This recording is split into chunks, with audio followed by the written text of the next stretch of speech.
This is Richard Campbell from .NET Rocks. I'm coming to you from TechEd New Zealand, and my guest is Owen Evans. Welcome, Owen. Thank you very much. So what have you been doing at TechEd today? Today I've been talking on what's new in .NET 4, kind of going through WPF version 4 and MVC and kind of WinForms and WebForms version 4.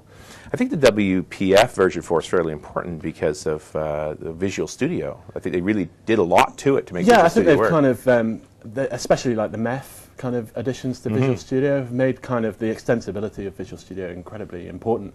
I'm hoping that kind of MEF becomes kind of a driving force behind a few more of the applications. So for folks who haven't heard of MEF, maybe you need to explain. Yeah, so MEF, start with the acronym. Yeah, MEF is the Managed Extensibility Framework, right? Out of Microsoft with .NET 4, but it was available as a download with 3.5. And essentially it takes your compiled code and makes it very easy to create plugins.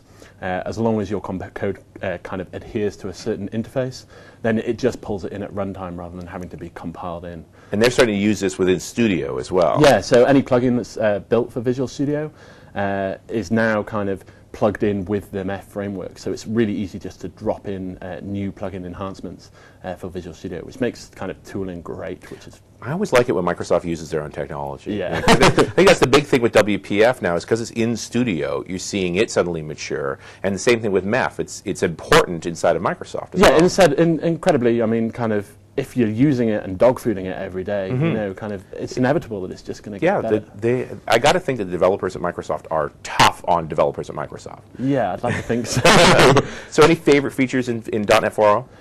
Obviously, the rolling in of MVC. I obviously work for a web kind of application, so MVC is key and core to our kind of productivity, and I like to see it part of the core framework. Kind of a lightweight web framework kind of makes my life a lot easier. Well, then the web team has done all of this out-of-band shipping with Silverlight and with Ajax and the ability to kind of see the source as well has kind of been really important to me as a developer. To actually, I'm intrigued to be able to dive into frameworks and see what's going on. See what they're doing there. But then there is this power of, okay, here's a major version ship, everybody gets the same thing, so you've got a set platform. And also it'll allow things like controls for MVC, which is probably one of the weaker parts of MVC so far. I thought that was the trade-off, right? That is the trade-off, but hopefully there'll be third-party kind of developers that come in and actually start to extend the framework much more than they have been in the past.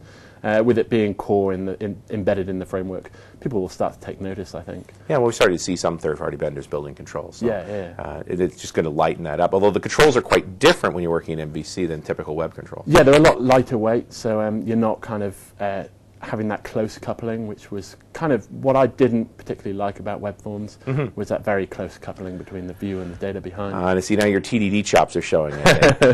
Yeah, I have to say the testability of MVC and the lightweight frameworks just makes my job a lot easier, a lot more maintainable code. Well, for the most part, I mean, ASP.NET has been known as being test resistant. Yeah, essentially you have to wire up a page that is a core class. You know, you can't just mock out a page. You really need the whole ASP.NET stack just to get in there behind the hood. So it ended up being things like WPF, kind of presenter kind of model, rather than actually kind of worrying about testing the code behind you. You took on board that you couldn't test that code, and you just pushed the business logic further down. Well, and if you go back to the original ASP, which was essentially write-only code, right? It was not only that spaghetti code, essentially. I think we got to the same place almost with sophisticated ASP.NET apps. It got very challenging to maintain those apps. Yeah, definitely. And kind of, I'm really keen to see a lot more great apps come out on the MVC framework. I think it'll just push web development that little bit further along within Microsoft and within Microsoft developers. It's a great framework. I really like working on it. It's good stuff.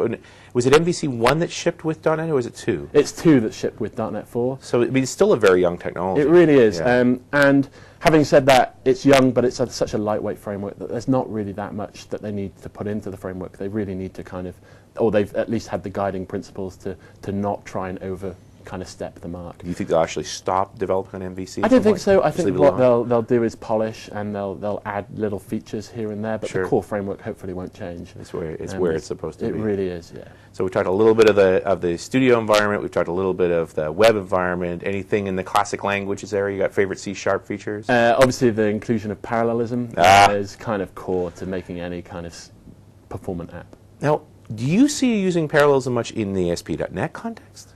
I see it more from your kind of core services and core kind of data layers, essentially.